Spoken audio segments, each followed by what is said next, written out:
साहिब बंदगी सतनाम। बोले सतगुरु बंदी छोड़ कबीर साहिब की जय हो। बोले सतगुरु वैराग साहिब की जय हो। बोलिए सभी संतों की जय हो, सभी हंसों की जय हो, सभी भक्तों की जय हो, आज के अनंत की जय हो। तो आज जो हम सत्संग करेंगे वो आज सत्संग करेंगे निज स्वरूप पे, कि क्या होता है निज स्वरूप, जिसको भूल जाने के कारण हम बार बार योनियों में भटक रहे हैं, बार बार जन्म मरण में उलझ रहे हैं। अगर हमें निज स्वरूप का बोध हो जाए तो हमें कोई भी दोबारा किसी जन्म मरण में आने की जरूरत नहीं पड़ेगी। सारा मुद्दा निज स्वरूप का है कि तुम आखिर हो क्या, हम कौन हैं। अगर हमें यह पता लग जाए कि हम कौन हैं तो हम कहां से आए हैं यह भी पता लग जाएगा। और वो कौन बताएगा? वो भेदी गुरु बताएगा। अभी तो हमें यही नहीं पता लग पा रहा कि हम कौन हैं, हम इसी में उलझे पड़े हैं। हम अपने आप को शरीर मान रहे हैं कि मैं एक शरीर हूं। जब तक मैं अपने आप को शरीर मानूंगा, जब तक मैं सत्य को प्राप्त नहीं कर सकता। जब तक मैं अपने आप को शरीर मानूंगा, तब तक मैं अपने परमात्मा को भी शरीर मानूंगा, मैं अपने परमात्मा को भी देह मानूंगा, क्योंकि मेरी बुद्धि का स्तर देह से ऊपर नहीं उठ पा रहा है।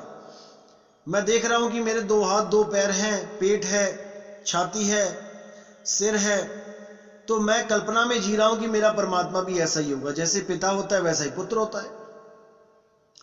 इसलिए बार बार जन्म और मरण में आ रहा हूं, शरीरों के चक्कर में आ रहा हूं। लेकिन जब हमें ऐसा भेदी गुरु मिल जाता है जो हमें यह बता देता है तुम शरीर नहीं हो, जब हमें ऐसा भेदी गुरु मिल जाता है जो हमें बोध कराता है कि तुम शरीर नहीं हो, तो फिर हमें समझ में आ जाता है कि जब मैं शरीर नहीं हूं तो मेरा परमात्मा भी शरीर नहीं है। और उसी भेदी गुरु को निहि तत्वदर्शी संत कहा जाता है। एक होता है तत्वदर्शी संत, एक होता है निहि तत्वदर्शी संत। तत्वदर्शी संत आपको यह बताता है कि आप तत्वों के बने हो और आपका जो शरीर है वही आपका असली स्वरूप है, और जो आपका भगवान है, परमात्मा है, वो भी सह शरीर है, वो भी शरीर में ही है। वो सतलोक नामक किसी लोक में बैठा है और कुर्सी लगा के बैठा है, सिंहासन पे बैठा है। जबकि हर संत ने क्या बताया है कि परमात्मा का कोई स्वरूप, कोई शरीर नहीं है। वो 5 तत्व 3 गुण 25 प्रकृति से न्यारा है। इसी को अच्छी तरह समझना है कि 5 तत्व 25 प्रकृति 3 गुण से न्यारा क्या होता है। जितने भी शरीर हैं A to Z, कोई भी शरीर है, चाहे वो किसी देवी देवता का है, चाहे वो किसी पीर पैगंबर का है, चाहे वो किसी साधु संत का है, महात्मा का है, वो सब के सब शरीर साकार रूप कहलाते हैं। और साकार रूप किससे बना होता है? 5 तत्व 25 प्रकृति 3 गुणों से। तो इसीलिए क्योंकि हम सब साकार रूप में आ चुके हैं, यहां पर हम बंधन में पड़ चुके हैं, इसलिए परमात्मा भी यहां पर साकार रूप में आकर हमें ज्ञान समझाता है। क्योंकि हम इंसान हो गए हैं, इंसान बन चुके हैं, इंसान की भाषा समझता है। कोई कुत्ता बिल्ली हाथी घोड़ा बन के परमात्मा आएगा, हमें समझाएगा, हम समझ ही नहीं पाएंगे। इसलिए परमात्मा हमारा ही रूप धारण करके, यानी हमारे जैसा शरीर धारण करके आता है और हम लोगों को ज्ञान समझाता है। इसलिए बोला कि दीसे देही और कहो विदेही। ये कैसे हो सकता है? आप कहते हो कि आपका कोई रंग रूप नहीं है, शरीर नहीं है। कबीर साहब आपकी तो शरीर भी दिखाई दे रहा है, धर्मदास जी बोले। तब कबीर साहब ने बोला कि धर्मदास ये केवल दिखने में आ रहा है, ये मेरा 5 तत्व 25 प्रकृति 3 गुणों से न्यारा शरीर है और 5 तत्वों की काया से रहित है, इसलिए 5 तत्वों के भोजन से भी दूर है, 5 तत्वों का भोजन भी नहीं करता।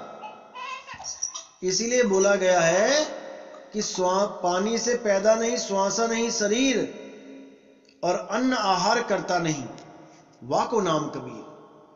गगन मंडल से उतरे साहिब सत्य कबीर, और जलज माही पौड़न की, ये दोनों दीन के पीर। वो दीन, दोनों दीन का पीर, वो बंदी छोड़, वो कमल के फूल के ऊपर उतरता है।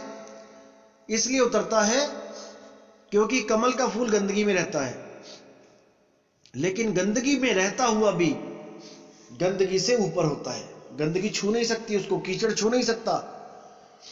इसी प्रकार इस गंदे लोक में, इस काल के लोक में कबीर साहब आते हैं हमें सत्य का संदेश बताने, लेकिन इस लोक की गंदगी उनको छू नहीं पाती। वो चारों दाग से रहित होते हैं। जैसे मैंने पहले बताया था, 4 दाग क्या होते हैं कि 4 दाग से सतगुरु न्यारे, अजरो अमर शरीर, और कोई गाड्डे कोई अग्नि जरावे, ढूंढ ना पाया शरीर, जपोरे मन केवल नाम कबीर।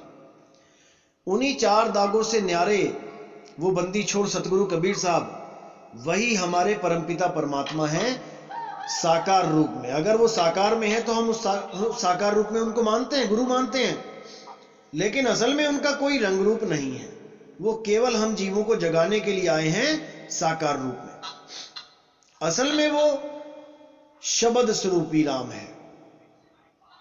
इसीलिए वो बार बार कहते हैं वाणी में, हम हैं शब्द शब्द हम माही, और हमसे भिन्न और कछु नाही। कि मेरा असली स्वरूप क्या है? शब्द। मैं ही शब्द हूं और शब्द ही मुझसे निकलते हैं। जितने भी शब्द हैं ये सब उसी आत्म स्वरूप से निकल रहे हैं। अब यहां दोनों शब्दों का निबेड़ा कर लेना है आपने, कि उस शब्द को मान रहे हो कि जो असली स्वरूप है मालिक का, या उस शब्द को मान रहे हो जो उनके द्वारा प्रकट किए जा रहे हैं, 52 अक्षरी शब्द। इसी में निबेड़ा कर लेना है। इसी में सत्य असत्य का निबेड़ा हो जाएगा कि भाई 52 अक्षरों को सत्य मानना है, गुरु मानना है। जो गुरु जी ने दिए हैं नाम 52 अक्षरी, अलग अलग गुरुओं ने, उसको गुरु मानना है या शब्द को गुरु मानना है, ये आप विचार कर सकते हो। तो मेन मुद्दा क्या है? हमारा असली स्वरूप, जिसके साहिब ने बोला कि आपन पो आप ही से बिसरे हो, यानी खुद ही खुद से बिसर गए हो, खुद ही अपना असली स्वरूप भूल गए हो।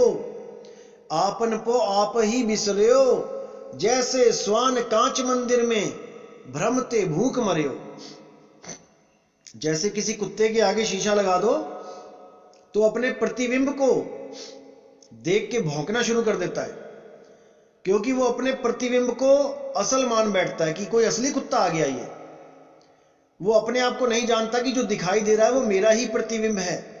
असल कहां है? असल शीशे से बाहर है जो भौंक रहा है, और नकल शीशे के अंदर है। अपने स्वरूप को नहीं जानता, इसलिए शीशे के अंदर वाले कुत्ते को भौंक रहा है और भौंक भौंक के मर जाता है। इसी प्रकार जैसे हम हैं, हमारा स्वरूप क्या है? अजर अमर अविनाशी। हम अपने स्वरूप को तो जान नहीं पा रहे हैं, और जो हमारा शरीर है वो क्या है? वो नकल है। नकल मरने जा रही है, नकल मर रही है, नकल को गोली लग गई तो असल डर रहा है कि हाय मैं मर गया, जबकि उसको पता है कि उसको गोली नहीं लगी है, उसके प्रतिबिंब को गोली लगी है, यानी कि उसके नकल को गोली लगी है, उसके शरीर को गोली लगी है। शरीर तो वैसे भी छोड़ना है। शरीर छोड़ने का मतलब ये नहीं कि आप मर गए, नहीं, आप शरीर छोड़ते रहोगे, दोबारा पैदा करते रहोगे, छोड़ते रहोगे, पैदा करते रहोगे। ये कल्पना मात्र से शरीर पैदा हो जाता है, केवल कल्पना मात्र से।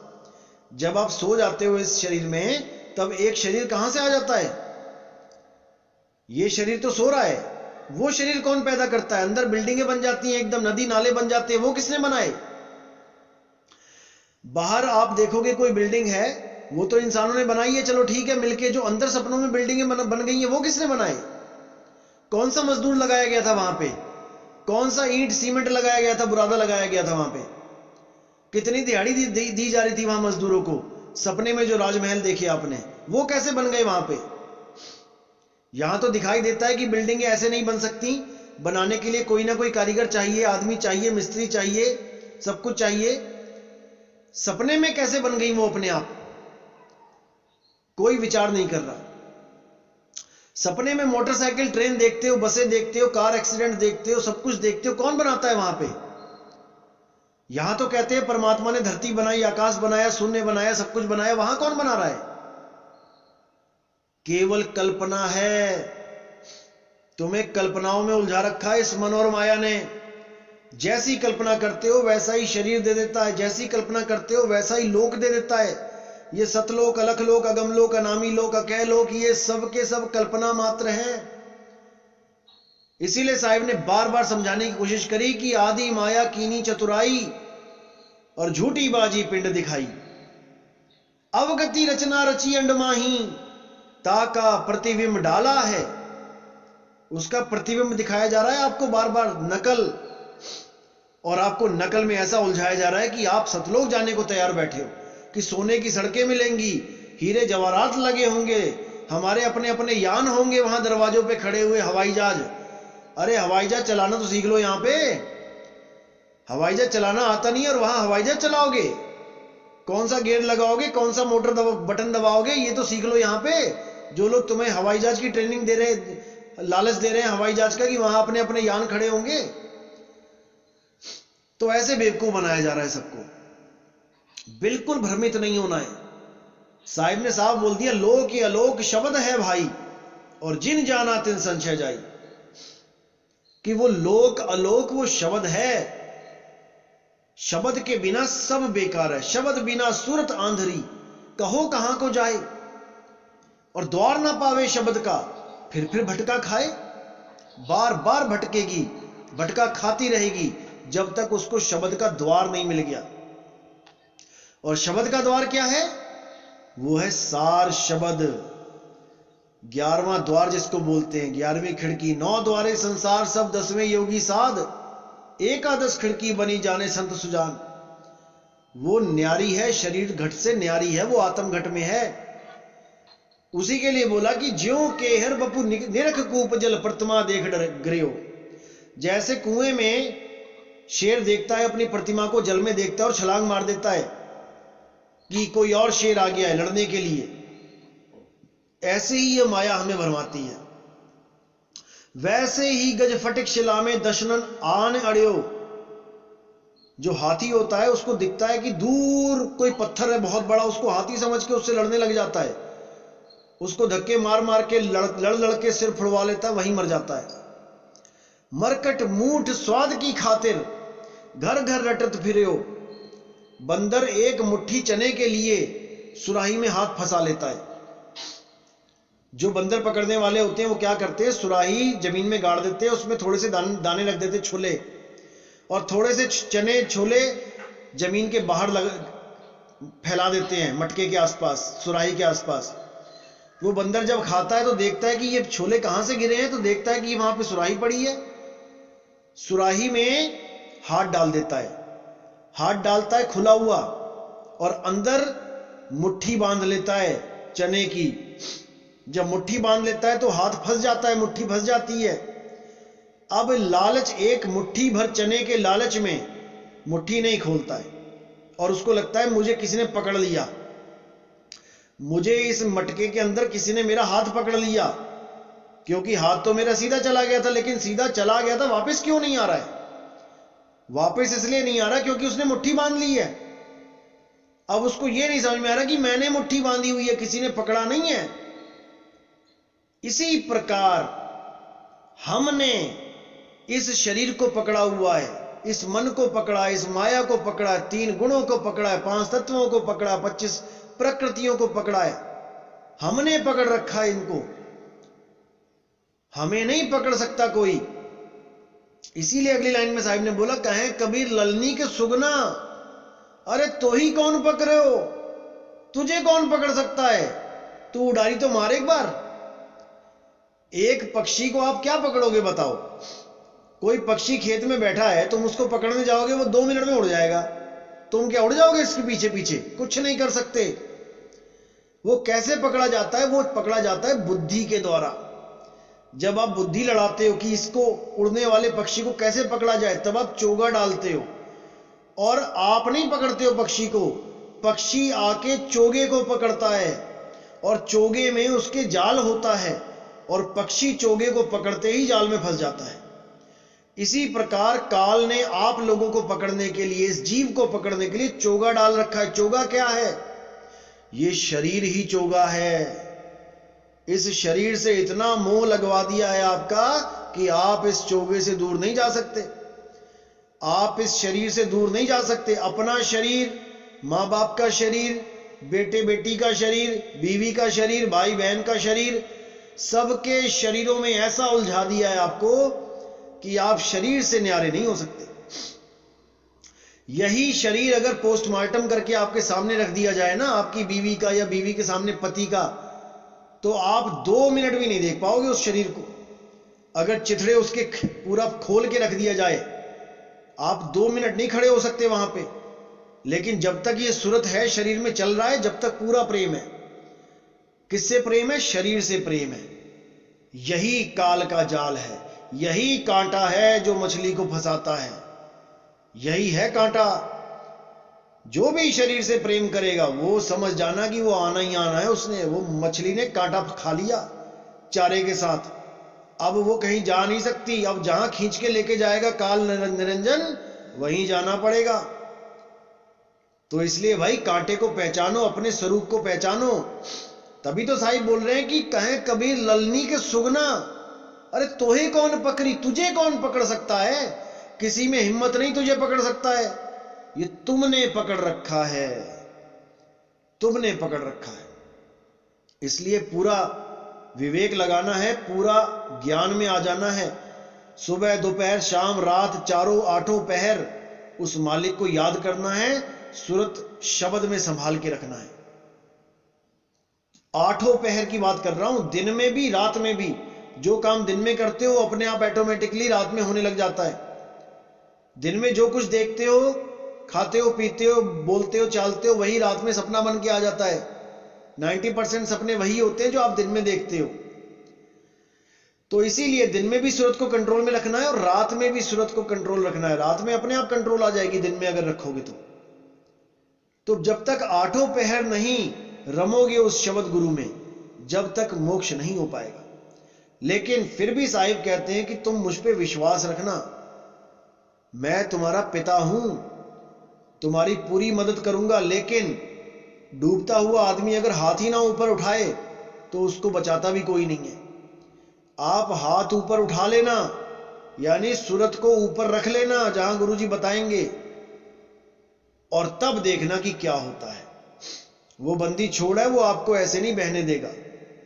धर्मदास जी कहते हैं, मेरे सतगुरु पकड़ी बाह, नहीं तो मैं बह जाता। मेरे सतगुरु ने दया करके मेरी बाह पकड़ ली, नहीं तो मैं बह जाता, 84 लाख जूनों में बह जाता, मैं 9 द्वारों से बह जाता। लेकिन उस मालिक ने मेरी लाज रख ली, उस बंदी छोड़ ने मुझ पर दया कर दी। तो इसी प्रकार आपने भी पूरा विश्वास रखना है, नामदान की जल्दी मत करना। कई लोग आते हैं मदन पंथ में और पूरा ज्ञान ना समझने के कारण उनका विश्वास डामाडोल हो जाता है। बाहर से कोई भी हल्की सी कोई बात करता है, नहीं मदन पंथ में तो ये गलत साधना है, ये है वो है, 2 मिनट में भ्रमित हो जाता है बंदा। ऐसे लोगों का आने का कोई फायदा नहीं है। कम से कम 500 सत्संग पूरे हो जाए तब आना नाम लेने, अगर विश्वास नहीं है तो। अगर इतने सत्संग जितने किए हैं 150-60, अगर इसमें पूर्ण विश्वास हो गया है तो अच्छी बात है। लेकिन अगर अभी भी संदेह है, 1% भी संदेह है, तो मत आना भाई, कोई नाम मत लेना। पहले अच्छी तरह ज्ञान को समझ लो। तो जल्दबाजी बिल्कुल नहीं, क्योंकि ये आत्मा का सौदा है। ये कोई छोटा मोटा बिजनेस नहीं है कि नुकसान हो गया तो कोई बात नहीं, दोबारा पैसे कमा लेंगे। ये आत्मा का सौदा है भाई, तुम्हारी जीव आत्मा का सौदा है। तुम्हें इसको पार करना है, तुम्हें इसको मुक्त करवाना है, तो ज्ञान को पहले समझना पड़ेगा।